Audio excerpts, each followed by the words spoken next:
Yo, check. It's your boy C6 back for another episode of Let Me Learn. I got my good friend, Mr. Kane Brown in the building. Hello. All right. So, I want to have a little chat with Kane. Kane is one of my favorite comics. I think he's doing big things in the UK scene. Who is your favorite? Who is my favorite? Yeah. I don't have an actual favorite. I just got a few favorites. Okay. You know what it is, yeah? I say why I don't have a favorite. Because there's not enough specials. That's true. I can, growing up on Eddie Murphy, I'd be like, rah, Eddie Murphy. Because you can watch the whole of Raw or Delirious and see what he's made of. That's true. You know what I'm saying? Yeah. Seeing a man do a 15-minute set, he can blow it up today, and tomorrow he does a half an hour set and he kind of dies. Yeah. I hear what you're saying. Yeah. So out of the UK urban scene, I have a few that I like. But in terms of big one-man specials, I haven't seen enough. Yeah, okay, that's fair enough. Have you seen anyone special in the UK? I've seen Yardies, Okay. Kojo's, Okay. Slim? I've seen Slims, and Eddie Caddy. Oh, you went to the O2? Yeah. Ross. So that's Were you it. DJing? No, just as a guest. Okay. And so yeah, I've seen a few, but not enough. And some of my favorites, I haven't. Cause I know you've done a couple one-man specials. I never had the opportunity to see them. I've done a few. I've done 4. 4, is it? Do you remember when I've called you about 5-6 years ago? I was like, I want to put on a one-man show with you. Yes. Because at that time, I had like quite a good link with like a theatre. Yeah. And I was thinking, I want to put on a comedy show, but I don't want to put on a basic comedy show and just get a few people. I want to put a one-man special on. So I started looking through all of the comics that I know, and I was like, Kane, phoned you. It never materialized, but that is where my thought process was. Yeah. No respect, man. But I knew you had done them before. Yeah. So where have you done your one-man specials? So Catford Theatre. Yeah. I did another one I did 2 in Birmingham, Glee. And I did another one in BAFTA. Okay. In Piccadilly? Yeah, in Piccadilly. So I got the room. The theatre room? Yeah, so the theatre room. I did 2 shows in there, so I sold out 2 shows. Yeah. What kind of demographic do you have? Because you've got like a proper wide audience. Yeah. It was mainly black, but it was a mixed audience. Yeah. It was a mixed audience. And that's what I like, to be honest with you. Yeah. I like a mixed audience. So what I want to ask you, is firstly, what got you into comedy? And secondly, like, because you appeal to so many different audiences, just looking at your lives, seeing Owen and some of the people that you entertain, it's like, okay, cool. Was that a transition, or was that just your style of comedy from the start? So if you can get those two. Right, first of all, how I started into comedy. So the first thing was I fell into it, kind of. No, I didn't fall into it. I've loved comedy for years. Obviously, you don't know whether you can do comedy or not. And I just, my dad passed away. I had some things going on in my life, and I just thought, you know what? I don't want to live my life and look back and think, Ross, I wonder if I could have done. You know what I mean? It's like, like you might, because everyone's got skills for something. You've got skills outside of DJing. Yeah. That if you pursue them, you don't know. You could be. But in similar saying what you're saying, in fact, it's like DJing was something that I decided that I'm gonna spend more time doing. Okay. Because that wasn't my main hobby. Hustle. That was my hobby. Yeah. But I didn't want to continue in the position I was in. Well, I was forced out of it, to be honest. Yeah. But I didn't want to go back into that. I was like, got made redundant from work, and I didn't want to go back into the workplace. I actually felt betrayed. I spent a lot of years with a company, put a lot of work in, and then they let me go. I was like, right. Ross. Is that how easy it is? What, yes, like, you know you're a number, but when you feel like a number, it's a completely different that thing. is true. You get what I'm saying? So that's what actually made me put DJing like forward as my main thing. Do you get what I'm saying? I decided I wasn't going back. But yeah, so go on. So with you. Yeah, so like I had things going on, and I just thought, you know what? Let me just try something that I got interest in. And then I did a comedy course with Keith Palmer. Okay, so like you learned about it first. Well, the comedy course don't teach you comedy. What it does, it says, okay. It's like if you go to a DJing course, it don't teach you to be a DJ. Yeah. What it does, it gives you the basics. The basics, okay. Do you still like this after the 6 weeks? Yeah. Is it something you think you can develop after the 6 weeks? Yeah. So what they do, you do a showcase at the end of it, which was 5 minutes. and the person who came, so the comic who was a seasoned comic who came at the showcase was Glenda Jackson. Okay. So, and then they do 15 minutes or whatever, and you're like, Ross Clark, 15 minutes. Like, it was mad back then. Because it must have took long to write your 5 what? minutes. Brother, when the guy said we got to do 5 minutes, I said, what, a whole 5 minutes? You ever stand there with your stopwatch and look at 5 minutes? Yeah, it's long. So I said, this is gonna be hard. But over the weeks, you start writing your material. So what they do, they give you the basics, the fundamentals, like the rule of three and kind of how to construct a joke. But to be honest, I don't even write jokes. In the way you learn. Yeah. So I talk, I have a conversation with the audience now, as opposed to set up, punchline, build up, punchline, callback and all of that. I don't really work on the rules of comedy as such. So that's what that teaches you. So I got into that, and then afterwards I was like, wow, actually, I was actually all right. I was all right. I had a good time there, and the audience liked it. I had a nice little buzz from it. I said, you know what? Yeah, this is what I'm gonna do. And so I did it for about a year and a half, and I had to come out because I had some personal issues. And I said, you know what? I've got to stop. So I stopped for 2 years. I didn't do no comedy for 2 years. I needed to make money. Yeah. I was broke. I had the properties. Yeah. But but broke. Yeah. That happens. Some people don't understand how that happens, but it happens. You say you got your worth money, but it's tied up. I ain't got no cash. No liquid. I ain't got no cash. Yeah. I ain't got no cash. Tenants not paying. Problems with the properties. Like, whatever little reserve you have can go quick. Yeah, of course. So I found myself in a position where I'm like, Ross Clark, I've got 3 kids. I've got assets that I can't really sell. I ain't got no cash. I said, I'm in fucking trouble here. So I had to go back to basics. I said, all right, I need to focus on making money. I can't, this whole stand-up. Yeah, that's your fantasy. Yeah, that's fantasy because, brother, when you do stand-up, I did stand-up for over 2 years before I made a penny. Yeah, that's like early DJing. Like early DJing, you got to ask. I'll be on some, you got to dance. Yeah, right. Come and warm up. Right. Yeah. You got volunteering services and that. So that's what you're doing. So you're cutting your teeth. Yeah. Be open mic nights. That's right. Yeah, so I'm going open mic nights, traveling all up and down the country. Remember, it's out of your own pocket, you know. Travel expenses, food, getting back late, then you got work. I was burning out, and I said, you know what? I need to take a back seat. So your comedy starts to suffer as well because you can't. I'm not going there to go and entertain people, and my life is falling apart. My life's falling apart in my face. And I ain't got the experience to hide it in front of the audience at that point. Do you understand? I can do it now. I can do it now but back then I didn't have the tools to cope with it. I'm coming on vexed. People are like, what's wrong with this guy? Why is he so angry? Bitch, I ain't paid it. You understand? I got real shit. I got red letters coming to my door. So it was a real funny time. And, you know, as time goes on, you start like understanding the business side a bit more as well. Because like with you, when you first got paid, it's like, bro, like, bro, it's a big thing. Yeah, I was thinking, bro, all of that for this. Okay, I like this. So, and then you start. We got, to be honest with you, you've got really similar careers, although you obviously do something completely different, but it's the same principle. Yeah. Do you know what I mean? Like, you got to start somewhere. You got to learn your craft. You got to learn what your audience want. You got to read a room. You got to kind of be 2 steps ahead of them. Yeah, of course. And that comes with experience. You can't buy that. No one can't say to you, yeah, this is what you need to do. Yeah. No, of course not. Because there's no actual blueprint. That's right. Everyone's journey is different. That's right.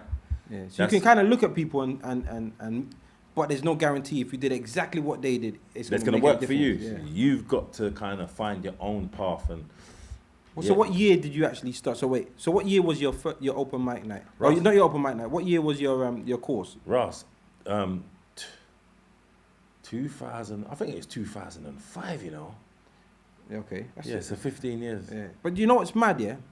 Because I'd never remember a time when you wasn't on the scene, which is mad because I've for some strange reason I feel like the scene is a lot older than that. Yeah. But it feels like you don't feel like And then to even say you took a 2-year break. Yeah. Yeah, I don't know. I can't remember a time when I haven't seen your name on a flyer, or I haven't seen you tear down a show. Do you get what I'm saying? So you feel like a veteran, like that's always been there.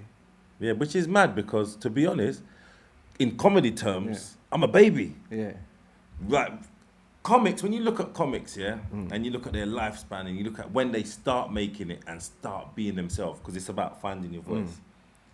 It's like, you know, like your signature thing, like you, which is you. Yeah. You got to get to that. Yeah. You know, you're not there. Yeah. You have to, you have to take the baby steps to. And so I kind of was always trying to learn and develop and studying and watching, and like you look at Dave Chappelle, he knows himself. Yeah. Cat Williams, he knows himself. Kevin Hart, and they've got, and so the Americans were like the ones who were the ones you look at and say, Ross Clark, I want to get like, there. That's goals. Yeah, but also Slim as well. Slim, Curtis Walker, you know, and you look at these people, like and Felicity as well, Glenda. Yeah. And you think, oh, fuck, they got their shit down. Yeah. They know who they are. Yeah.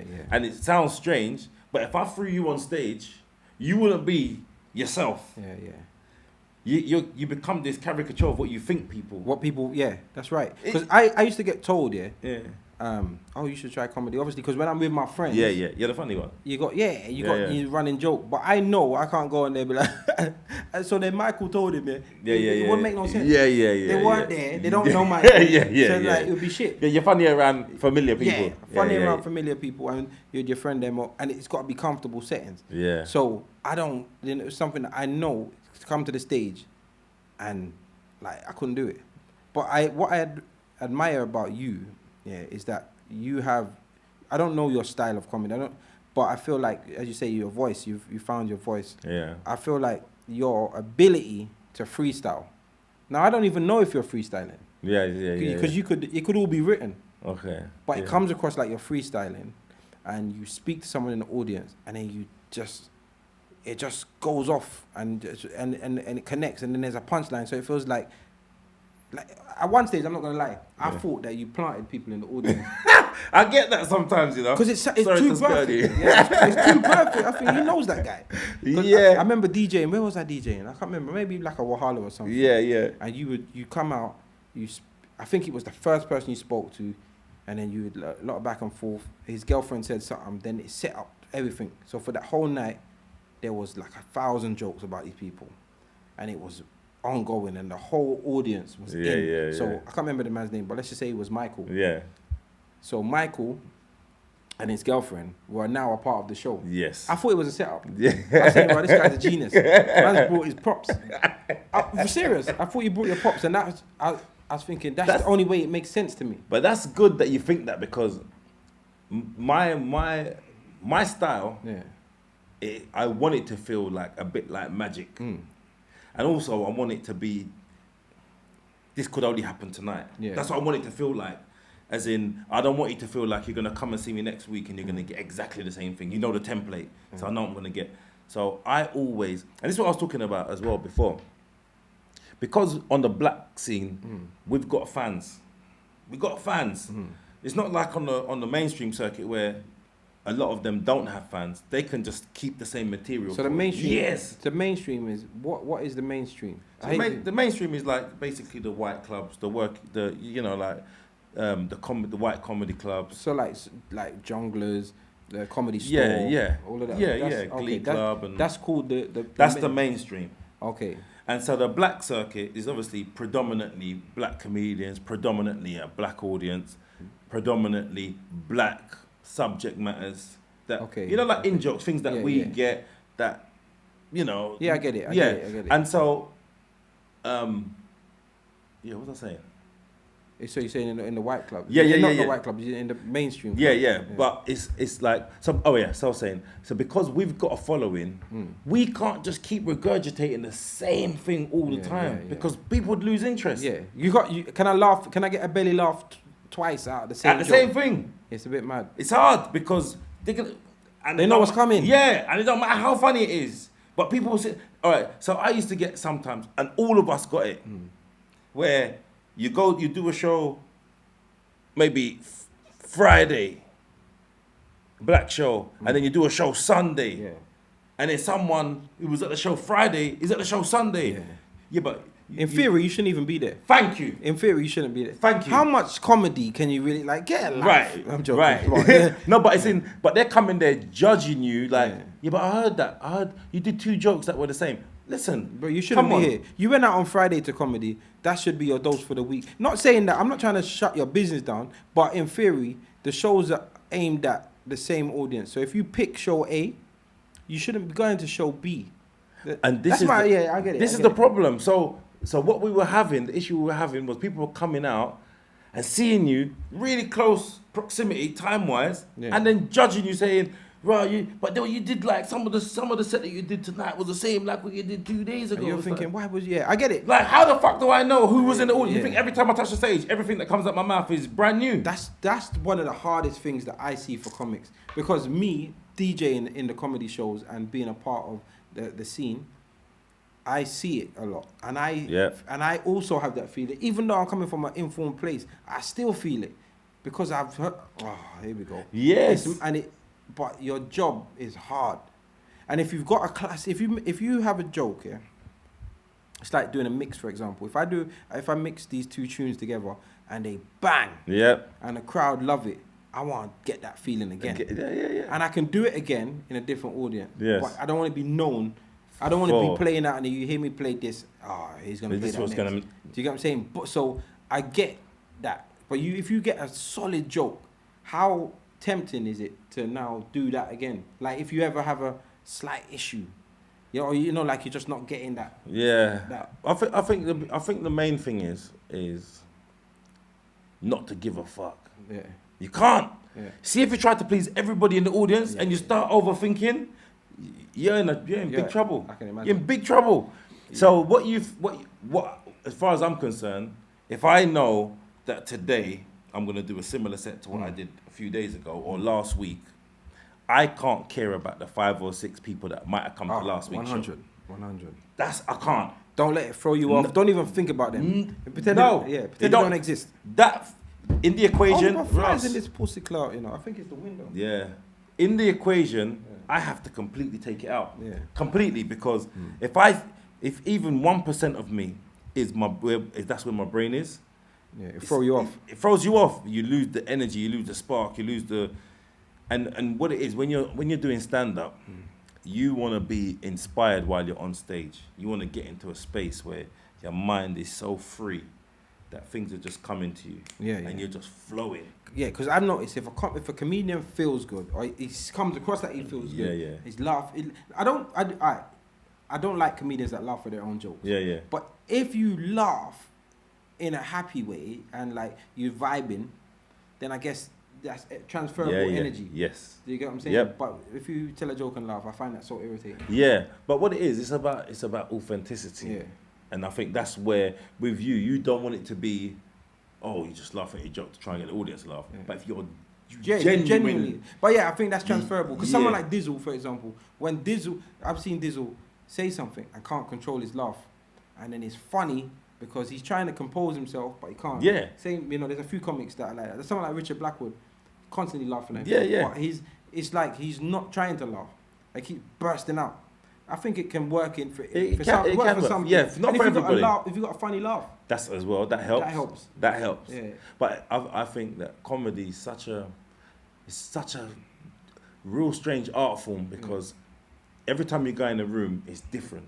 Every time you go in, it's different. And you've got to try and read the room and try and manipulate and maneuver things to try and get the best out of that room as possible. So I will go in, and one of the things that I'm always looking at is the lighting, making sure that I'm well lit, making sure the sound is right, making sure the lights are off on the audience, making sure that we've got a front row, making sure that the audience is not talking. for dynamics. Yeah. So you're looking to make sure the dynamics of the room. Yes. And right. Because then otherwise you're just dealing with those things first, and you're not dealing with, all right, let me try and be funny. You're trying to put out fires I understand. because you've got too many distractions. If you imagine you went to the cinema, you go to the cinema, and when you go in there, only a third of the people are in there, and when the film starts, They're all the walking other in. 2/3 start walking it will annoy in, and the me. lights on, Yeah. and someone's on their phone. I'm not gonna enjoy it. I'm not gonna enjoy the movie. You can't. Yeah, I will miss it. Yeah, you're right. But it's the same I'm principle. not engaged. No, it's the same principle. Yeah. You have to. A comedy show is you entering a space where I'm creating a picture for you. Yeah. And if there's distractions, I cannot create that picture for you. Yeah. You're. So when you watch a film, you get in a good film, you become immersed in the film. Yeah. You I'm believe. I'm proper. You're I'm sucked invested. in. Yeah. You're invested. I want to know what happened to this brother next. I want to know what happened, and you're watching it with anticipation. That's the same feeling you're supposed to have as an audience member in a comedy show. So when you're telling something and you build up, yes, I want to know the part. I want that's to know right. what's coming. Yeah. And what you don't need is a distraction. You don't need drunk people. You don't need hecklers. You don't need someone chatting on their phone. You don't need people getting up to go to the toilet. You don't need people shouting loud at the bar ordering. You don't need, you walk across the stage and it's not lit well, so you do a facial expression and the audience get to lose that. There's so many dynamics, but all of these things are going on in your head while you're on stage. And sometimes you do it, I don't do it necessarily consciously, but I know I can feel, Ross, okay, shit. The two side bits on the stage are not lit well. I can't walk past this. And I've got to stay here. And if I go too close, too far forward, the mic might have feedback. Like there's so many things that's at play, and you're just juggling all the time, trying to get that perfect balance. And it takes time for comics to learn. Yeah. It's to not perfect that, because you got to use the room for the room. That's it. Simple as. Yeah. Simple as. You know what? I never even thought about it. You're making so much sense. Yeah. Because you're right. I've judged comedians, and that. All right, because I got an interest in comedians. Yeah. And so if I got a couple of comedians that I work with, and so I watch comedians and see what they do, and I've seen comedians go to places and flop. Yeah. Good comedians. Yeah. But I'm not looking at the room. No. Do you get what I'm saying? I'm not Yeah. looking at the dynamics You're of the room. looking at, So wow, only what was now you you're off saying today? it, and I'm thinking, right, hold on, you're right. If the lights are on, why would I engage with you? You don't. If people are coming from the bar and making noise, I was thinking that you weren't commanding the room. No, as that's the comic, but it's not the room. It's uncommandable. Yeah, you can't. So what happens? It's like if you're all right when a comic goes on stage, this is what it feels like. Comic goes on stage, picks up the microphone. See if the room's not right, it feels like like at a wedding when someone's doing a speech. Oh, Do you understand? So you're almost like a supply teacher. That's what it is. Yeah. You ain't got no respect. Yeah. For you to gain that respect, now you've got to use certain tricks in the bag to try and grab the audience. And you might not grab them all at the same time. You're going to grab little pockets. Yeah. So what you can do is take the piss out of this person, then take the piss out of that person, then talk to Draw them this person. in. Try and draw them in. But in that process, all you're doing is trying to put out fires. You're not really controlling the room. All you're doing is flinging bit of water on this table here, flinging little water on there, using the fire extinguisher on this. But what you're not doing is going in and saying, hello guys, this is, just listen, this is it. And everybody's like, Ross, shh. Because when you got control of a room, what you'll have, if 97% of people are good and you got 3% are bad, the 97 will control the 3%. Yeah. They'll self-police. People power, yeah. They'll self-police. They'll say, shut up, man. Yeah. But That's when I've you seen don't, it. yes, when you don't have enough of the room to begin with, because it's not set up right, now you're having to get the 97 on your side to control the last 3%. Yeah. And you're struggling because you've only got 40%. So now you're chasing. You're chasing, bro. You're chasing. So let me get back to you having a diverse audience. Yeah. How did you get that? Because the typical comedian that does the black circuit will be stuck in the black circuit. Yeah. As you know, I find it's a bit unfair, but you're not looked upon by the mainstream. Yeah. Because you don't appeal to the mainstream. As you said, black jokes, black audience, black promoters, it's not. How would the mainstream promoter or mainstream comedian find out about you if they're not into that? But how did you get into that? And So how did you, it's crazy. So I think that Well, when I first started, I used to do the mainstream as well. I wouldn't just do the black shows because I never wanted to be pigeonholed into, oh, he just does black shows. Okay. So I always did mainstream. But it was.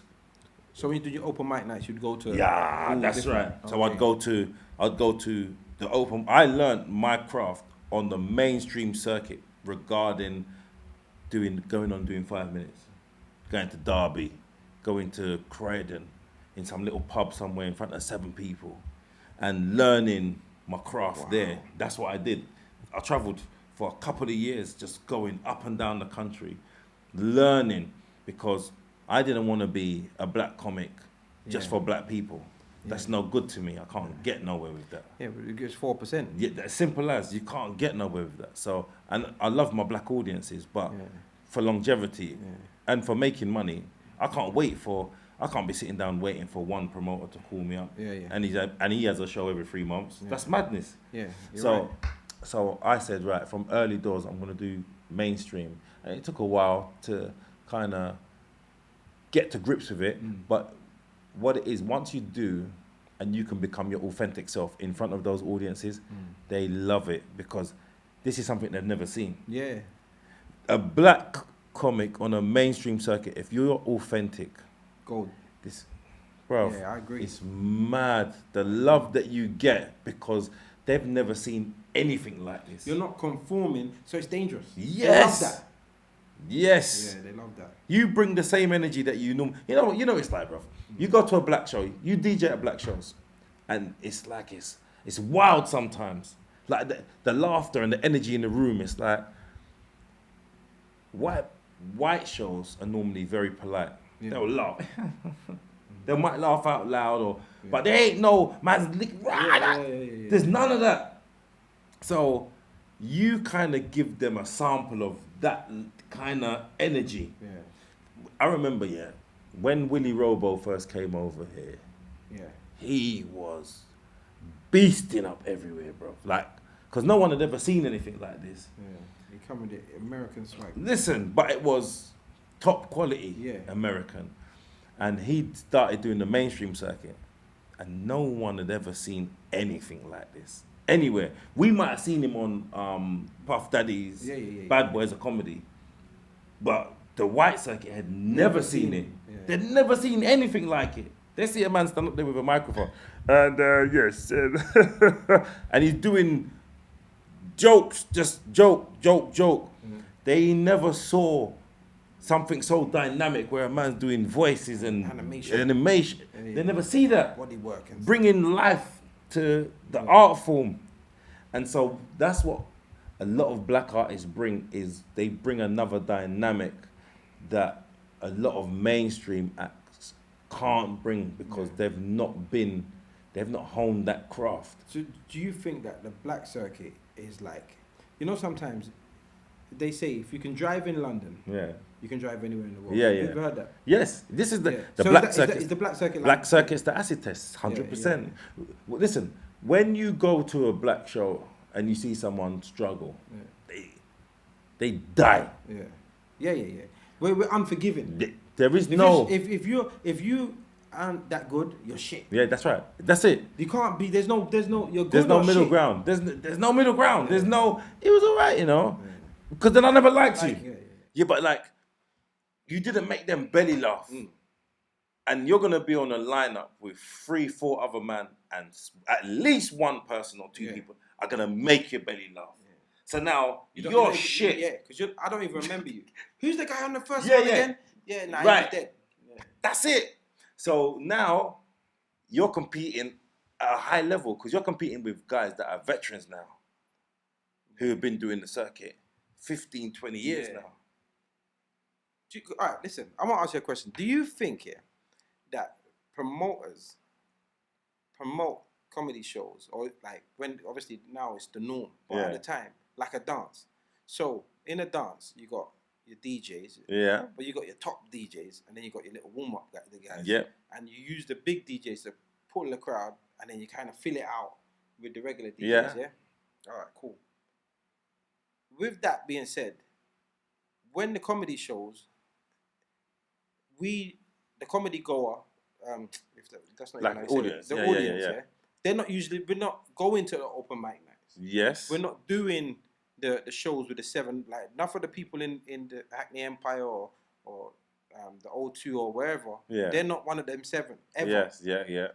So the small comedian is now doing his 7 people, like what you were saying, he was doing, in front of 500 people. Yeah. So if you done a shit show in your come up in front of 7 people, you ain't lost no face. You ain't lost no face. But Yeah. you doing your shit show in front of your 7, but your 7 happened to be 500 at one of the biggest shows of your life, technically. Yeah. Do you not feel like that is one of the reasons why a lot of new comedians haven't come through? Because, as I said, you must have done a few bad shows, but, you know, open mic night, take it on the chin, 7 people, take it on the chin. Do you get what I'm saying? And even there's little things like winning over 7 people and shutting that place down must be harder than shutting down 1,000 people because the noise is louder. So you got to, this is the thing, and this is the issue that I've had with the circuit, is that you got to earn your stripes. You got to earn your stripes. There's no shortcut in this. Yeah. You might be able to cut a couple of corners, but in the long run, it's going to catch you because you can't buy experience. Yeah. And when you've been thrown into the lion's den so many times, you build up armor. You build up armor. If you go on the road and you do 25 shows and 15 of them were like, fucking, I had to work for that. You kind of start to understand what comedy is. You be able to read it better. You're not instantly, this is one of the... That's right. Yeah, it's one of them rooms. Yeah. So you learn on the job. And even if I told you as a comic, and I said to you, this is what you need to watch out for. Yeah. I can't talk you through it. I can't. If you were just starting now and you had 7 minutes of material, five minutes of material, and you're going to do Hackney Empire, and this is the first time you're doing your show, I can't tell you, right, make sure you watch it. You're going to flop. Yeah. You're going to flop. Because you've not experienced it. Yeah.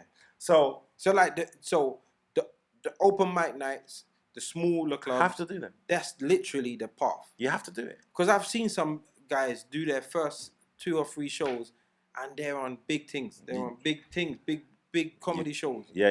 And I'm thinking, that's danger zone. Yeah. Me personally, right now, if Jay-Z called me up and said, I need you to DJ at my birthday party, or flipping, and Puffy said, look, I'm putting on this concert, I need you to, I'm going. Yeah. I've got enough experience. I'm going to shut both of them. Right. I'm not scared. I'm not nervous. Right. I got this. But because you've built up over the year. Yeah. You told the story about you. Yeah, because I've flopped. But my flopping... That helped you learn. It helped me learn. Because I know what not to do now. Yeah. That flop, you see when I talk to... I got a podcast with Fats and it's Deck 1, Deck 2. Yeah. We talk to other DJs. I talk about all my DJ stories. Yeah. I don't mind telling my DJ stories. Because I've done some things, bro. I thought I was doing good things. Or I thought... I've made every mistake under the sun. Yeah. Every DJ mistake that there is, I made it. Yeah. But the good thing is, I made most of them, 90% of them, at a time when it didn't affect me. Yeah. So I've made a couple big mistakes, in like when I was more established. Yeah. But being established helped me get through those mistakes. Yeah. Everybody, you know what I'm saying? That's you know what it's about. Yeah. Just had a bad one. Yeah, of course, and it happens. Yeah, it happens. If I took all my L's at big shows, I wouldn't be nowhere. Right. So if you didn't do your foundation, you wouldn't get to where you are now. The real spit. Yeah, it's real. You couldn't. It's impossible because unless you got someone on your side that's like, just keep giving you chances. People are not gonna. Of course. No one's paying you to come and do a service, and you keep flopping. Yeah. No one. Yeah. No one don't mind you coming. You volunteer your services for free or for £20, and come and you don't really do great. It's free anyway. It's free. Yeah. It don't matter. Because I didn't book him anyway. Yeah, you're literally nothing. That's right. Yeah. So, but you're learning. And this is one of the things that I will always tell the younger comics. Always go out of your way to get mic time. Nothing can substitute mic time. Nothing. So mic time is practice hours. Yes.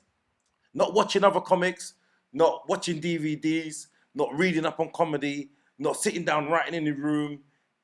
Nothing. Doing it. Doing it's the only way to get better. Yeah. Because comedy and stand-up comedy is not just about jokes. There's so much more to it. Presence must be part of it. 100%.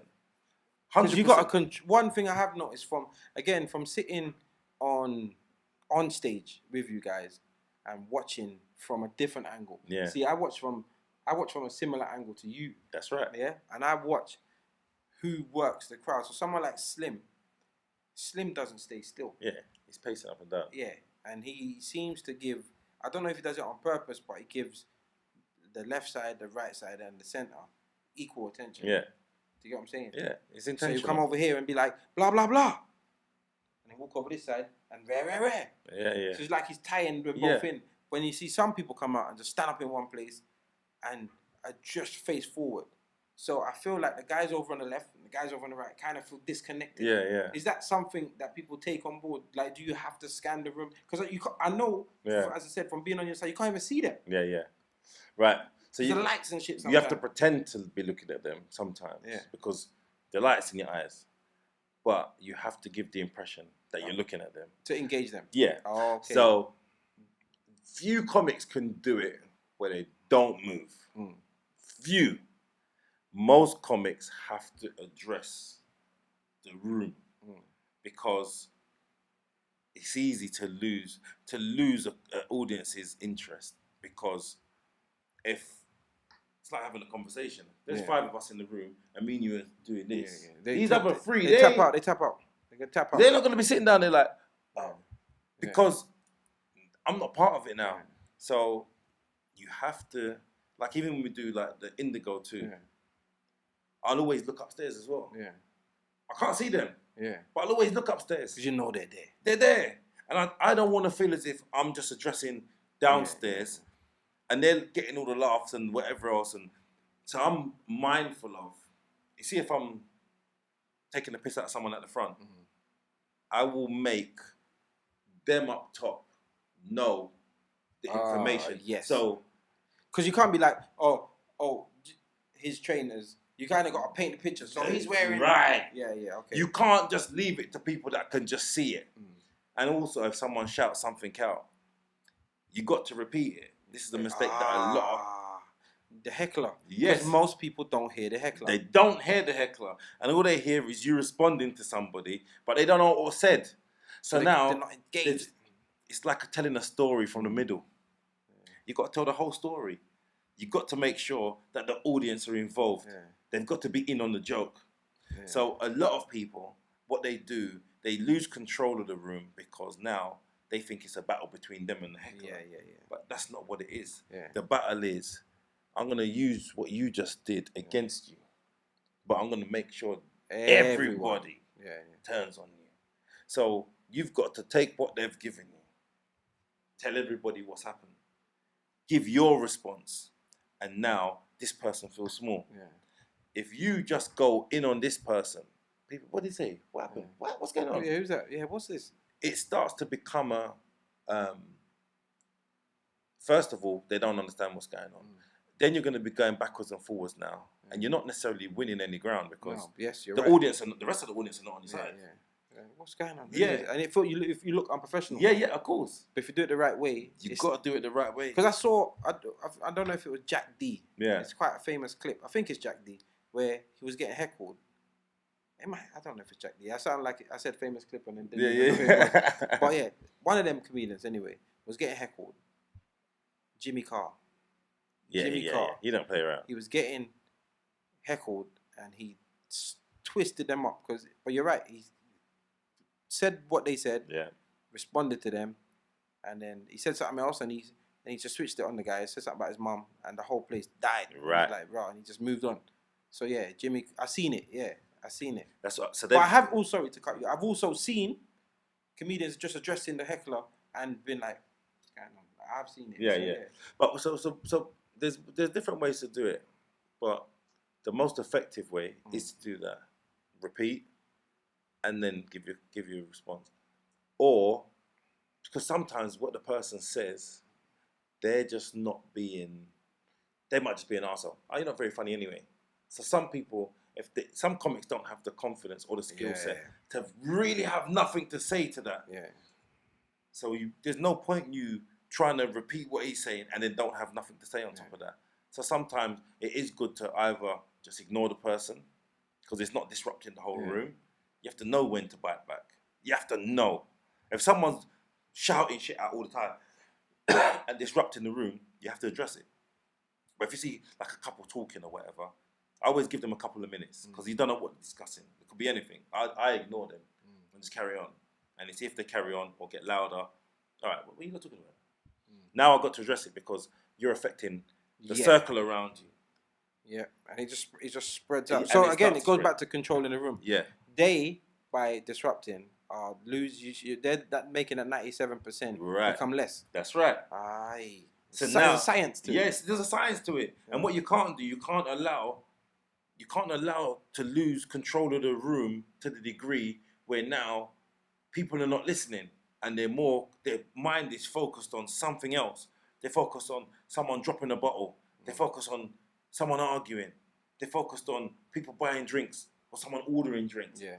You can't allow that to overthrow what you're trying to do. Remember, at the same time, you might be in the middle of a joke that you started. Then now you can't even finish. Yeah. How do you... But you can only know about getting out of that through going through. Yes. Yeah, it has to happen. You have to go through it. It has to happen. I can't just tell you this is what you're supposed to do, and then the first time it happens to you, you're gonna nail it. It has to happen. But then I guess that's all part and parcel of being a good comic. Yeah. Because you have to go through them steps. Yeah. Top 3 comedians, dead or alive. Pryor. Genius. Doug Stanhope. Never heard of him. I know. Patrice O'Neill. You know what? I got from the podcast. He was telling me about Patrice O'Neill, and I've been looking into him. He's funny. Fuck me, brother. And he's controversial, and he's got this habit of pissing everyone off, and then bringing it all back. He's dead now, Yeah. but he was a fucking genius, bro. Yeah. A genius at comedy, but he was also his biggest enemy. So that's what you find with a lot of his demon. He got demons. Yes, that's what you'll find with a lot of people who are really talented at something. They lack other skills in life because their mind just works in such a different way when it comes to their art form, that when it comes to normal things, they don't really get it. They go against the grain.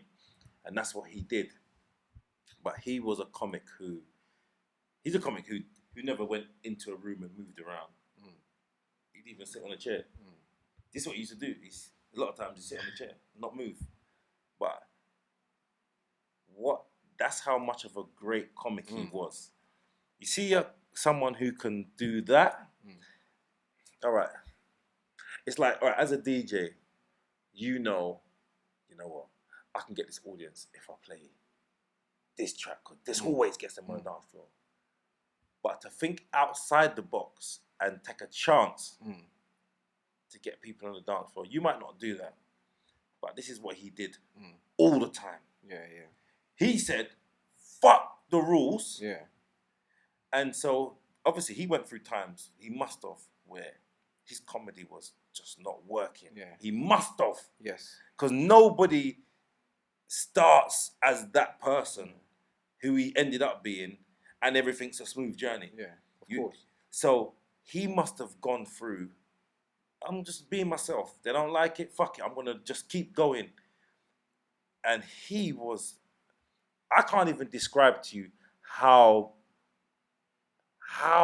much of an artist this man was. Yeah. He was an artist. Yeah, I've been watching him. He was like it's not like it's similar to a podcast. Yeah.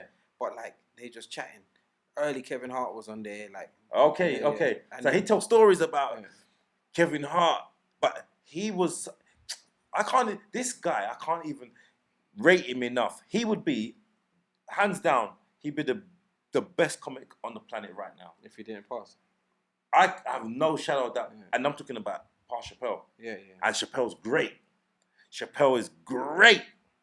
But Patrice had something else. Yeah. He had something.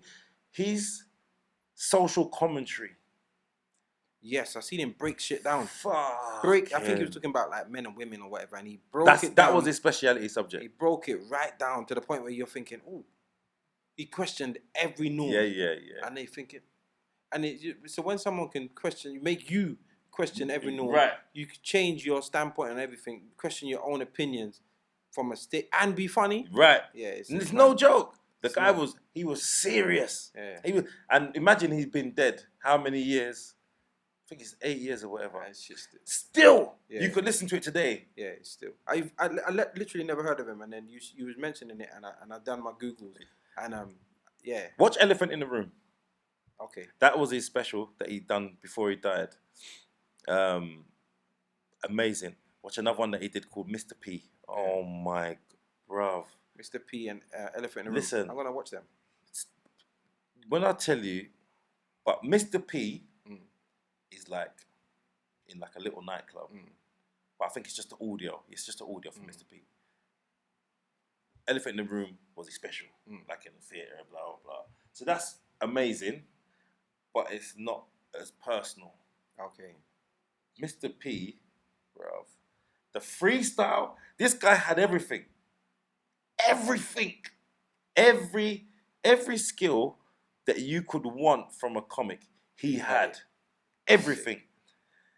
So some people are really good at particular parts of comedy. Yeah. Like you get someone who's really good at storytelling. Yeah. Some people are really engaging. You get some people that are good at quick-witted. Some people that are really good at like improvising. He had everything. He spoke about so many different topics. He made you think. Yeah. When you watch him, his standpoint on things, like you said, he will make you think. And you're a guy who don't really sway on many things. Yeah. Headstrong. Yeah. You're a man who don't really sway on things. And so, but when you watch him, you have to sit back and say, even though you might not even agree with what he's saying, you know what? Fair enough. I respect what he's saying. I respect what he's saying. Because he's put his point so concisely. He said, Rascal, okay. I get it. Okay. I understand why you think like that. Yeah, makes sense. He did a joke. Bro. He did a joke that was like, when you watch it, it's like, how the fuck did he think of this? Yeah. How did he think of this? Like he was talking about, he's scared of white women. He said because, you know, you'd be walking down the road and she's like thinking, oh my God, this man is he's gonna do something bad to me. He's gonna kill me or rape me or something. And he said that because he's a big black guy, he was 6'4", like 300 pounds. He's as intimidated by her as she is by him because he's saying someone could kill her and they're gonna think it's me. Okay. You understand? Yeah. And he said that he said that I don't go no more than 15 minutes without buying something as evidence. And he collects his receipts. So like, it couldn't be me. I was in that shop. I was in Walmart. Yeah. So he's saying he don't want to got alibis. Right. Yeah. And he's starting arguments with the people in the shop so that they remember him if he ain't got a receipt. Yeah. And he said he don't litter. He says because knowing his luck, he's gonna throw a can over the fence and it's gonna land on a dead white woman's head and it's got his fingerprints on it. Now I'm the Coca-Cola rapist because I'm lazy. Like when you see how his mind works, I'm fascinated by comics who really stretch their imagination. I'm fascinated by them. I'm gonna watch him. Bro, when I tell you, you got to watch him. But Mr. P and Elephant in the Room, you watch those two, that should give you enough for you to say, okay, I rate this. I'm gonna take that on board, and I think people should take that on board as well. Yeah. All right. Now I know it's obviously. I'm not sure. You said prior Dan Stanhope. You said Doug Stanhope. Yeah. Is he British? No, he's American. White guy. So who are British then? Because obviously you've just named 3 Americans. Yeah. Would you say top 3 for you UK comics? There doesn't have to be any particular circuit. Just top 3 UK comics. Slim, Yeah, definitely. I agree. Slim is, I find Slim knows he's funny and Slim knows he's talented. I don't even know whether he gets how talented he is. He's super talented. He's hilarious. Super talented. He's hilarious. I like. There's an Irish comic called Dylan Moran. Okay. He's funny as well. I tell you, Kevin Bridges, hilarious. Yeah, I've heard Scottish of him. guy. Yeah, I've heard of him. Kevin Bridges is only he's like 25 or 26. Like, he's young, but he's got an old head on him. Guy's hilarious, bro. He's so funny, but natural. He's one of those guys. He couldn't do nothing else outside. He couldn't. He's made for this. He was destined to be a comic. Yeah. He's too good at it for his age. Yeah. Some people, it takes them his lifespan to get as good as he is. But he's there. He's there. And he's probably, being 25, you can't have been doing it for longer than a certain amount of time. So you can only imagine, like, with the experience of time, he's going to only get better. He's a super talent because a lot of people have to go through that 20 years to get to greatness. He's there already. And the he's in his 20s. He's a young guy. That's sick, man. All right, so we check them out as well. Before we exit, I just want to ask you a couple more questions. Yeah. So, yes, you are one of the members of Chalk and Cheese podcast. Yes. Sick signing. I feel like, you know, like a football manager.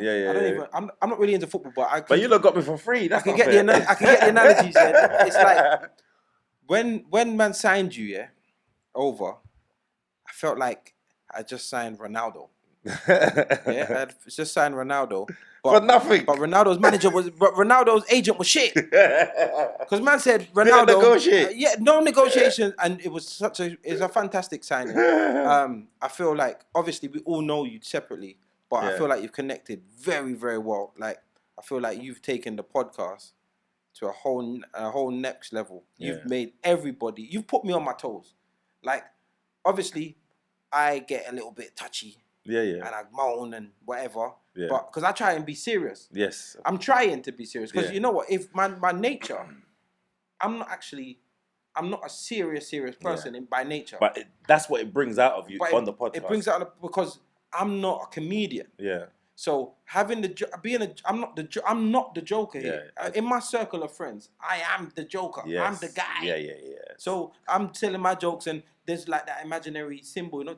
It's me. That's with me. That's you. But on here, I'm definitely the weakest in that because that's not your field. That's not my field. So I find that I kind of get drawn towards being more serious because if it was that, I'm always going to come up last, second best. Do you get what I'm saying? So I think it's cool. And but you've come on, so you've kept me on my toes with serious topics, intellectual topics, funny. You've got everyone on their toes. The arguing, you give just as good as you get. The cussing, you give probably better than you get. But you know, you can take a joke, you can give a joke. Yeah. Sick. So definitely rate and the efforts that you make for the podcast. Yeah. People don't know. Kane lives very far and he travels to the podcast every single week. And it's not just a regular travel. Like it's a travel, a stay over, spending a whole heap of money. So I respect you so much. No, respect, bro. And you know, fortune favors the brave. You put a lot in. You've been very, very, very, very, very, very monumental in it, and something's gonna happen. Yeah, and I agree. I hope we all get rewarded, but you definitely everything you've done has not gone unnoticed. Can I just say, thank you. I appreciate that. But so before I started the podcast, right? I watched a couple episodes and like, rah, that podcast is bad, And I was saying I was gonna start a podcast by myself, but it would never have been as good as being part of the Chalk and Cheese family. Like when I came on, I know you lot were like, yeah, we got a good brand there, we got a good product. I don't know if you lot realised really how good it was. I know you lot like, we got something here, we got something here. But you know, like when you've got it, sometimes it's hard to appreciate it in the way. Yeah. You know what I mean? It's like you buy your new car, whatever. Someone who ain't got a car looking on you like, Ross! Yeah. But you got it now. So it's hard for you to... don't even wash it. Right. You don't even wash it. Yeah, wash the rims. Yeah. You got dirty drink cups in there. You got McDonald's wrapper in there. So you're not really... Because you own it, you don't see the value in it as much as you should sometimes. And I came on board thinking, do you know what? I'd love to be part of that group because I could see it was a strong podcast with strong characters, and most importantly, the podcast had an identity. Yeah. It wasn't no wishy-washy. What's this for? What is this? I knew what it was, and so it was. It took me a few weeks, or a couple of months, for me to really try and. Yeah, I was a bit. You kind of, because the Kane I know. Yeah. Was like but you're right. You got to assess the room. Yeah. So I thought, when Kane comes, because when you come as a guest, you came as a guest first. I remember seeing you and saying like, I want you as a guest. You're like, cool, anytime. I was like, alright, cool. Well, the next week. Yeah. Yes. And you came and it was perfect. But you as a guest. So being a guest, you give your all. That's right. You throw yourself in, and it's like cool, because you're gonna. In and out. Yeah. So when it was like, you know what, cool, we need you in it. Like, come and join the family. Like, it's written. Yeah. When you did come, I felt like you were holding back. Yes. But again, you got to slot in. You got a piece to a puzzle. But there's many gaps in the puzzle. Yeah. So you don't want to be in the because you might fit somewhere else, you know. Right. But it's not the actual part. Yes, that it was needed. Yeah, and until the puzzle fills out, then you realise, right, you're in the wrong place. Yes, and what I didn't want to end up doing was putting myself in a position where I come on too strong in a particular area, and that's not what's making the podcast any better. Because it's easy. Imagine if I come on now and I was just a moaner as well, and then it's me and you. Yeah. That dynamic don't work for this podcast. No. The podcast needs you because you're the voice of reason. You're that, like, bring it back to seriousness. Yeah. You're that, but it's not that you mean to it just necessarily. It just but happens. that's who you are now on the podcast. And so, sorry to cut. You know, people literally, like, I got people that know me. Yeah, like watch it and say like, what the what? Like, why you what? See, like, what? I'm like, I don't know. It brings out different. It's mad. It brings out in your personality. different things I haven't actually addressed. Parts of me that I haven't actually. I've met parts of myself that I'm like, what? Do you get what I'm saying? Like, some things actually offend me. That wouldn't offend me. Yeah. But it only offends me in the room. If you said something to me, again, let's address it. You said to me the other day, why did you pick that email address? And I got offended by the question that had no offense attached to the question. Yes. But for some reason, I feel like, I don't know, I'm in the lion's den. So I'm in the lion's den. I'm on defense. Yeah, you're already told. But I'm on, You're already told. I'm thinking, what do you mean? But I think as well, because, and it's something that you said before, because you're not a comic, sometimes you might think we're trying to build you up for a setup. The punchline's all about me. I can feel it. What do you ask me? So you try and nip it in the bud early doors. So I'm not letting this develop into no laughing at me.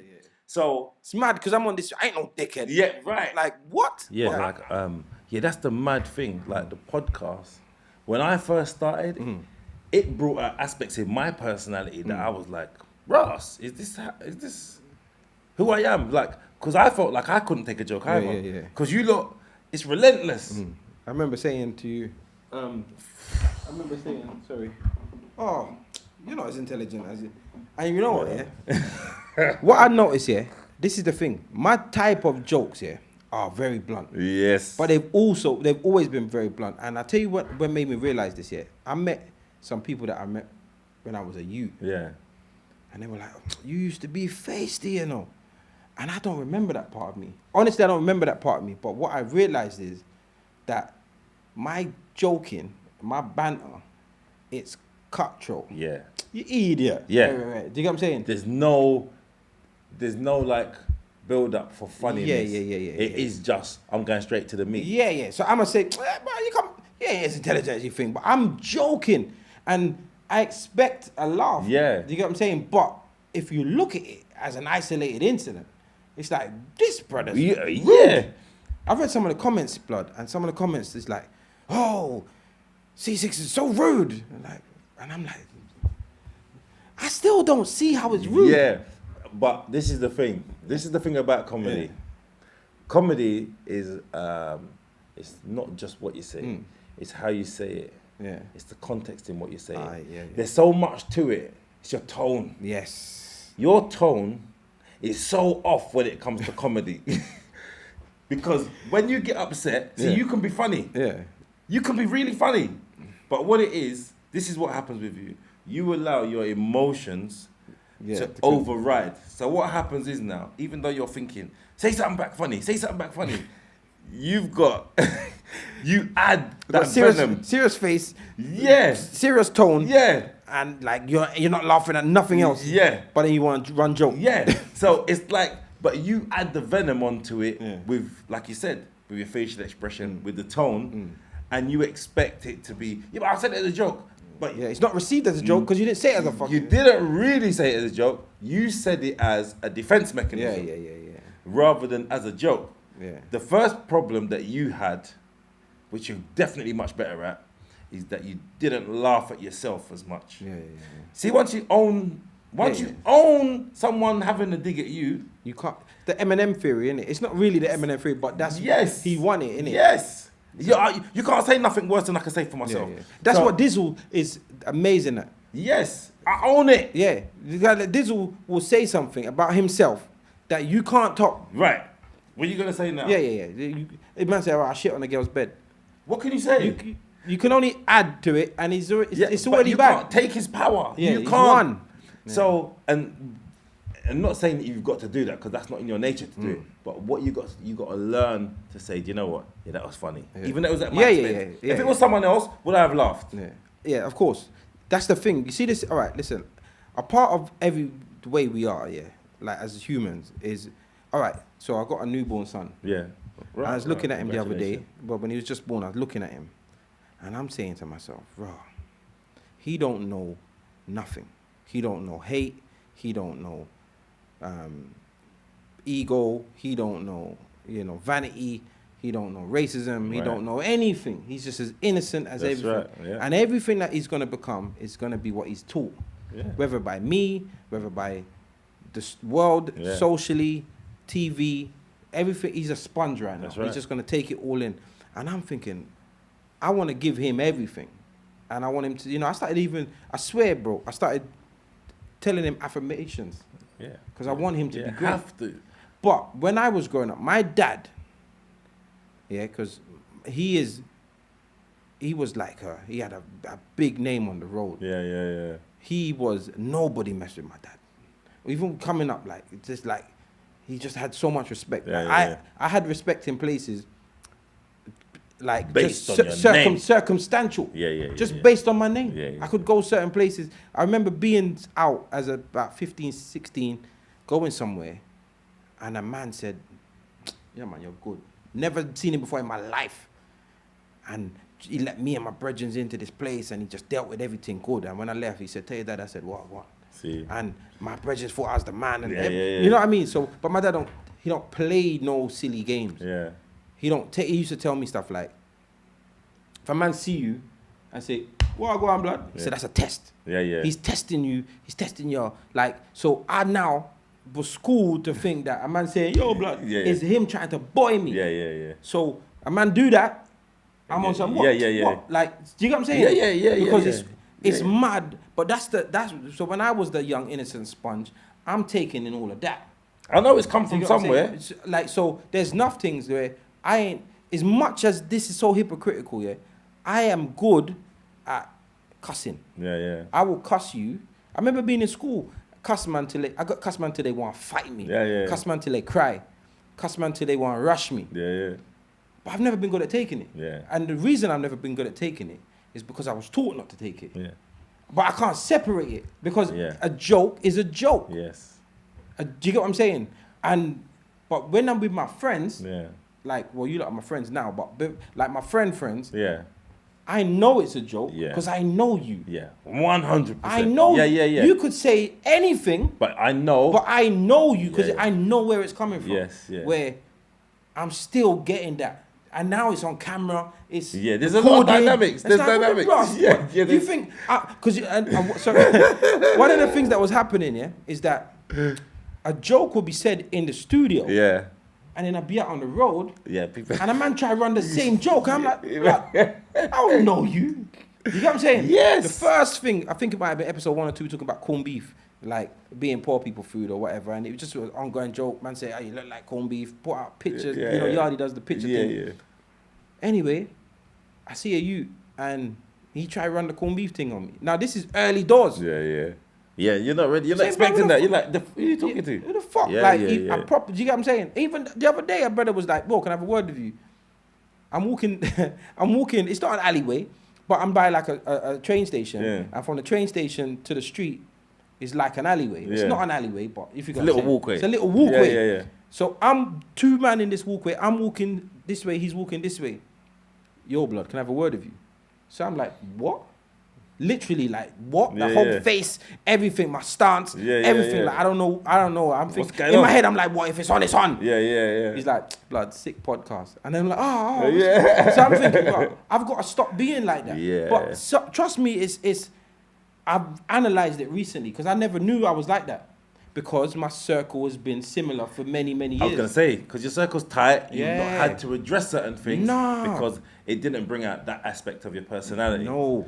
So we draw out that side of your personality. Blood, to the point where I'm like, bro, hold on. Do these man think I'm a dick? Yeah, that's like, you've seen it get heated. Yeah. All right, what we put out the other day was the first heated argument, but we've had many. Many of them. Many. Because many man feel like, all right, even you can laugh at yourself, but you've had times when you've been like, are you man like what like? You have to get wicked on man. Yeah, but this is the thing, and this is one of the things that I've really had to. I used to be really aggressive when I was younger. I used to be really aggressive. I used to be the same. Everything's a battle. You fucking taking a piss. Who you talking to? Fuck it. Yeah. I was always in because, and that weren't from my dad. That was me because my parents left to go to Jamaica when I was 20, and then I had. So you're just the man. Yes, I'm the man now. I had my first child when I was 22. Then I had my twins when I was 24. So now and I want my children to look at me like, See, like how you saw your dad. Yeah. I want my kids to look at me like, he's that guy. Yeah. I want to aspire to be like him and have the respect that he commands. But I went over the top with it, where I'm finding myself in situations that weren't meant to be. Yeah. Like that. Like with you. Fly off the handle for no reason. Like the reasonable side of you would be like, come on. Yeah. Little things. I won't let nothing go. Yeah. Like someone cut me up in traffic. I'm having to chase them and get out of the car. It's like, what are you doing? Yeah. And so I got to a point in my life where I was just like, no, I need to address this. And it's not because I couldn't control my anger. It was more, I'm not allowing someone to take the piss. I'm not allowing it. Because what happens is, you'll go through certain parts of your life where you might look back and say, Ross Clark, did he point me off? Do you understand? And so it's not that, this person now is like a representation of that. That's not happening again. You're right. That's not happening. You're right. And it's all about mood. I took a wicked L the other day, Yeah. So I'm driving, and this white guy is I'm driving. White guy's driving towards me. The lane I want to turn into has got a lot of traffic. Yeah. But I can see after his car, there's a bag of cars. Yeah. So I think, fuck it, I'm just gonna block him. Yeah. Because I don't want to lose. I don't want to lose my space. Yeah.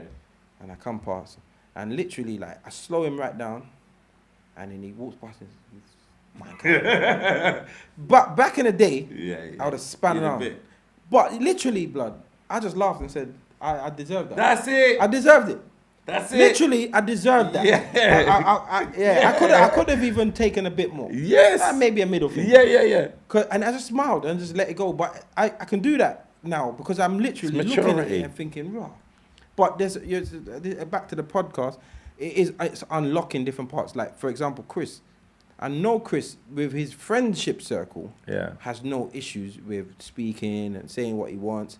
But we now, when Chris, like, we kind of just deal with him a certain way. But it's the dynamics of the group. Yeah. So, and then Strong Yardy, group. like, obviously, like, I'm watching everything and I'm Yeah. thinking, raw. Every single one of us act out of the character we thought we had. Yes. Because we are put together, like, we spend a lot of time together over, like, 88 weeks, bro. It's a long time. But it's not just in the podcast. That's Yeah. like literally a 2-hour conversation every single week. No phones, no distractions. Yes. And then you add the group to it. Yeah. But our group ain't a normal group. No. Our group is hellfire. You lot are sick. I ain't never been in a WhatsApp group that's been. Like You can wake up in the morning and man, there's 30 messages. Yeah. And 27 of them about you. About you. Yeah, like I ain't even done nothing yet. Yeah, you're a victim. Yeah. I got a matter in my eyes. I got morning breath. Yeah. I ain't even done nothing yet. And man's attacking you. Yeah. So you're always on your toes. But what I can do now, which I've been doing for a good few years, but I can really laugh at myself. Yeah. I can. Yeah. But because you guys going so hard on the podcast, it took a while for me to say, right, is he not taking a fucking piss? Yeah.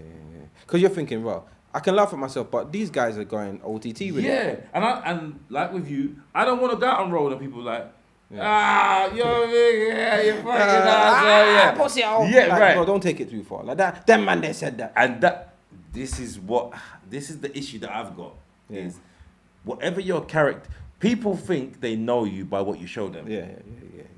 If you show them that side of you, remember, on stage, no one don't really mess around with me because they know what I'm like on stage. Yeah. They know my mouth, they know my character. But in the podcast, it's a different space.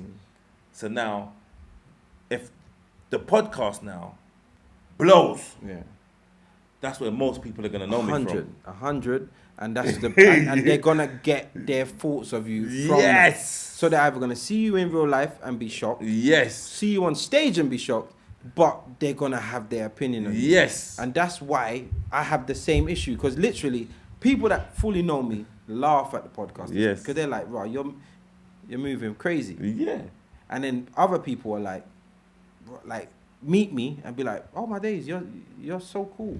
And like, what? Like me? What did you think? What did you think? Yeah. Because I get it. And it's like, how do you show a serious side in a joke setting?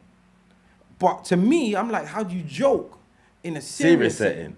So it's chalk and cheese. Yes. You get what I'm saying? It's perfect name for it. It's mad. Listen, 5 different personalities. 5 Strong strong ones. personalities. And also, this is another thing that's because I remember I've come in, didn't do no social media before I joined it. Them man have got followers. Blood. They got followers. Numbers. You know, like when you look at the numbers on the screen, that's a lot of people. You see, if you saw that amount of people, if you saw what 35,000 people look like, if you saw what 68,000, if you saw what 500,000 people look like, that's a serious number. So it's mad. When you look at it, the dynamics that are at play, it's kind of it's mad because they've got their brand to protect as well. Of course. They've got their brand. My brand online isn't as strong because I've not been doing socials that long. But this is their world. Yeah, of course. This is where the podcast is going. It's going to their fans. So I've also got to be mindful that, you know what, don't push it too far because they might bite back out of out of sheer. I've got to. Yeah. I can't take this, not even from a aggressive standpoint, but I can't. So I've got to bear everything in mind. So that's why it took me a couple of months for me to kind of settle in and kind of be able to voice myself. And also as well, what I didn't want to do was, I didn't want to come in as a strong arm. I come in, because I came in with people, with the guys respecting me. I didn't want that to turn into, I've judged the situation wrong. and I've gone over the top now. Yeah, Like, people yeah. are like, bro, what's going on with Kane? Yeah, Why this is it-" power trip business. Yeah. You've come in as the supervisor. Yeah, right. Hey, what? You guys are 2 minutes late. Right. Yeah. And I've not worked at the company. Yeah. And so I've skipped all of the process. I ain't never worked in packing. Yeah. I've come in as super, and I'm telling you, look, no, you lot invited me into this. Yeah. So I've got to show respect to that. Yeah. What I will say, 100%, is that in no way, shape or form, ever, to me, the man them, or anyone, Yeah. you've never come across as a replacement for Shabba. I'm glad for You've that. never come across Okay, as, good. like, you've literally, it feels like it was like from the beginning. Okay, that's good. And that was so important. I didn't think about it. Obviously, like, honestly, even if Shabba was here, I would have still invited you on. Okay. That would have still happened because the chemistry, the energy, the respect man has. Do you get what I'm saying? It would have still happened. So it would have been a 6 people podcast. Yes. But to come in after someone had left and not feel like a replacement, but to feel like this is like finding out that certain people wasn't like. So you see, like Destiny Child, for example. Yeah. If all right, Michelle, we all know that she was an add-in. Yes. We know she was an add-in. Yeah. It felt like an add-in. But if Beyonce or Kelly was an add-in, you wouldn't like, and you only found out about them at the end. Yeah, you wouldn't feel You like... would never feel... Do you get what I'm saying? So they were part of the team. Yeah, you feel like... So if we were Destiny's Child, the man version, you would feel like you were at the original lineup. You were one of the Jackson fans. And that's what I kind of wanted, because I didn't want... Like I said, my thing was I did not ever want to come into a good product. You guys already had a good product. I didn't want to come in and change the recipe. Yeah. And try and put flipping something pistachios. You understand, in the pancake mix. It's like, bro, that don't even go, brother. I got a peanut allergy. I got a nut allergy. Put this shit in there. What the fuck? I never wanted to come in to disrupt that dynamic, because you know how easy it is, for one person to make such a big difference in a negative way. Yes, if they come in with the fuck wrong up the whole energy, the dynamics just swing. Yeah. It's so easy. And so I was always mindful that I don't want to come in and be a disruption to what you lot have created, because that would be, you lot would have to ask me to leave. Yeah. The same. You understand? The conversation was so good when we was inviting you in, but then, we'd probably just do like fucking just move the studio. Yeah, don't tell me. Kane turning up Thursday, like everyone. But that to me was a massive thing. Like I didn't think about it, but I just literally, somebody was saying, oh, what did they ask me? I think someone said to me, how many shows has Kane done? Yeah. And I was like, oh shit. Yeah. Because I didn't even remember that you weren't from there from the beginning. Now that is sick. Yeah. That is, honestly, I don't now 100%. I don't feel like I weren't part of the beginning. Yeah. I feel like this is my baby now as well. Yeah, that's how you need to feel. Yeah, and I'm proud. I'm proud of what we've got. I'm so proud of it, because whether I know that at the moment we're getting X amount of viewers, but the potential that this podcast has got. 100. Oh my Lord. 100. The thing is, again, like, it's organic. Yes. So the growth is organic. Yes. There's no need to overdo it. Yes. It will come. Yeah. Do you get what I'm saying? And I'm a firm believer in what's for you won't pass you. Yeah. Do you get what I'm saying? Yeah. Just keep putting out the work. Consistency is important. We just got to keep doing it. I think we once, because I don't even know. Sometimes it's like I said, when you own something, you got something, you had it for a long time. Sometimes it's hard to see how much value there is in something. But believe me, from the outside, you know, like when we get messages, oh my God, I love this. I love the podcast. It's the best thing ever. I've only just discovered it. It's like the fans are fanatical. Yeah. They're fanatical. 100. They don't miss an episode. They watch it every week. They hang on to shit. Yeah, but they know the stories. Someone will listen. I was with my kids. I went to take them to go and get their haircut, and we went to go and get some food first. And we're in the shop. This guy's like, "Yo, Kane." I'm like, yeah. bruv, the podcast. Man don't know me from stand-up, you know. Yeah. Yo, the podcast. But he's telling me all the stories from way back. Yeah. So he's a proper like fan. Yeah. The other day, like I said, I was filming something in oh my god, in by the London Eye. One white guy, bruv. Hey, chalk and cheese, bruv. Yeah. But it's mad because you don't. We just do the product and send it out there. Yeah. You don't. People live on it. Yeah. You don't even realize. No. But that's like a highlight for them. Yeah. It's a highlight of their week. Yeah. Something they look forward. They can. Yeah, and watch it, but take time. And this is it. Because it's like we've built up the anticipation because they don't know what's going to be said next week. Yeah. They don't know. Yeah. It's like an episode of your favorite program. But there's no storyline. Yeah. It's like, but I want to know what's happening next. Yeah. What's happening? What are they going to be talking about? What's happening next? It's mad. I get it as well. Like, serious. I'm still shocked by it because people see. Like, I was driving, the woman was like, "Oh my God, T6." I was like, "Oh, okay, Yeah. okay." I'm not used to it. Them man like Yardi. Yeah. Yardi's famous, bro. Yeah. He's famous. He's done so much hard work on his socials and stuff. He's actually famous. People, I've been out with him and people just want to take pictures with him. Like, it's mad. Literally, that's autographs. Yeah. Simple as. You know what I'm saying? Yeah. This was famous. Yes. Like, well, he's not. He's not as famous, but he's coming up. Like, this is famous. Yeah. Chris has got good numbers. You're well, comedy wise, you're famous. Comedy wise.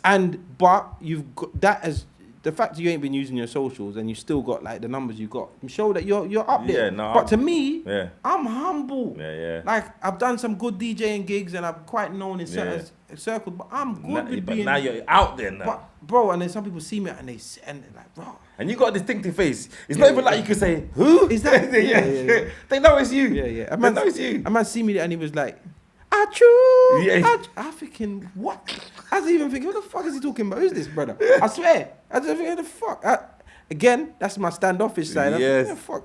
And I got in the car and thought, oh my days. Right. By them time, I've already given him a dirty look. Yeah, it's too late now. Can't take it back. Drive back to me, yo, bro. Yeah. Brother, respect.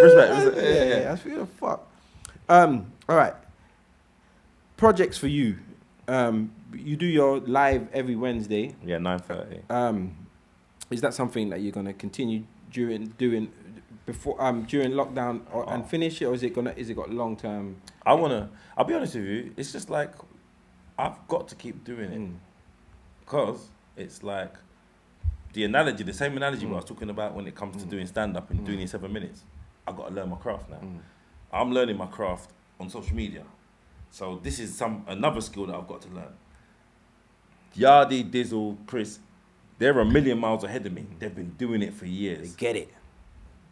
I got to learn, so I'm enjoying it, but I realize, in fact, I'm even thinking of doing another show because if I can do another show, I'm getting there twice as fast.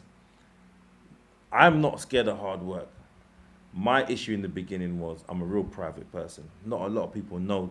You know about my life, what I tell you. I'm not one of those people that are out there and everybody know everything about my life. Oh yeah, I talk about my kids, whatever else. Only recently I started putting up pictures of my youngest, or whatever. But I'm not one of those people who you have access to every aspect of my life.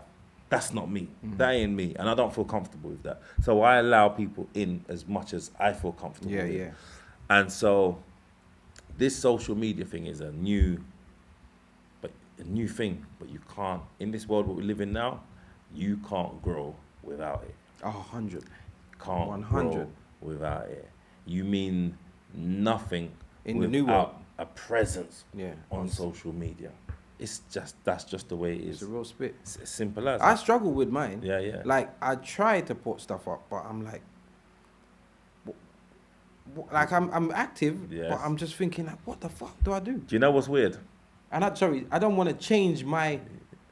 I'm a DJ. Yeah, I hear you. But currently, there's no DJing. Right. So then you got nothing and to put I've up. got 2 podcasts. Yeah. Like, so I'm doing deck 1, deck 2. I'm doing chalk and cheese. And now this. And I'm like, raw.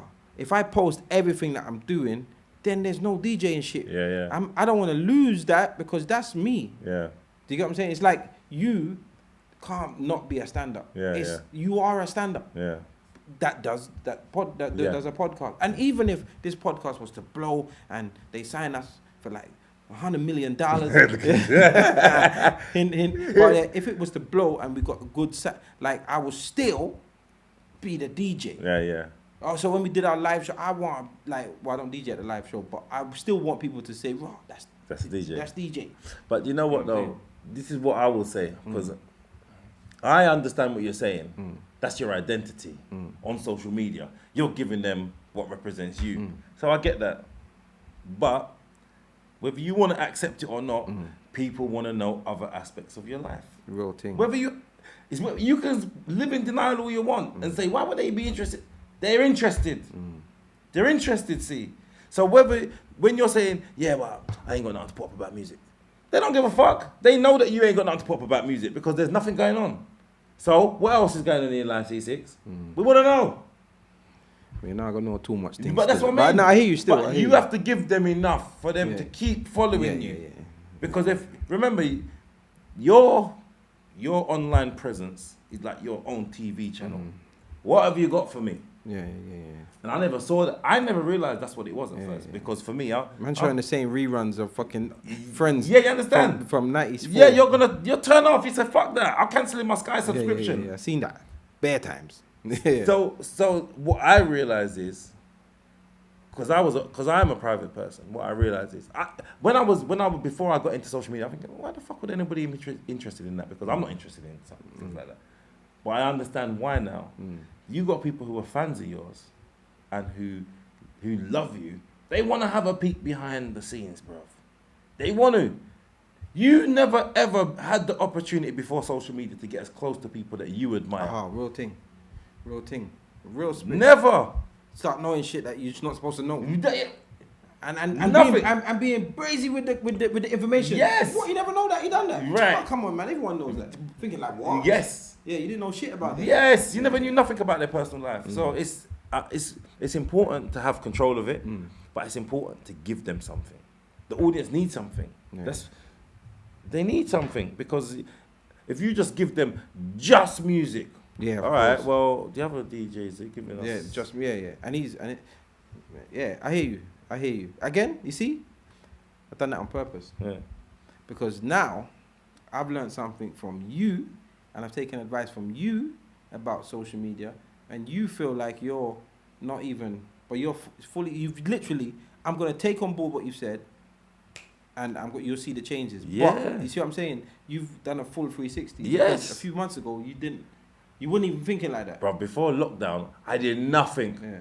If I put up a picture, this is how naive I was. I'd put up a picture and get 47 likes. Be like, rotted, blood, we are back it.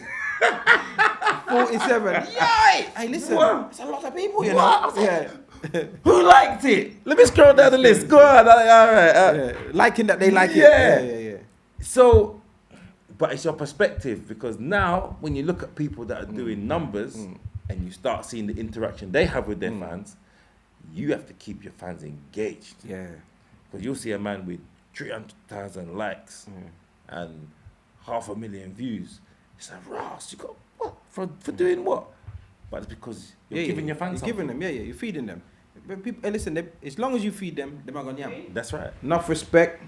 This Pleasure. has been episode 00. No, I don't call it episodes anymore. This is flight 003. Okay. Let me land. Respect, my brother. No, my pleasure, brother. Love. My pleasure. Come on, man.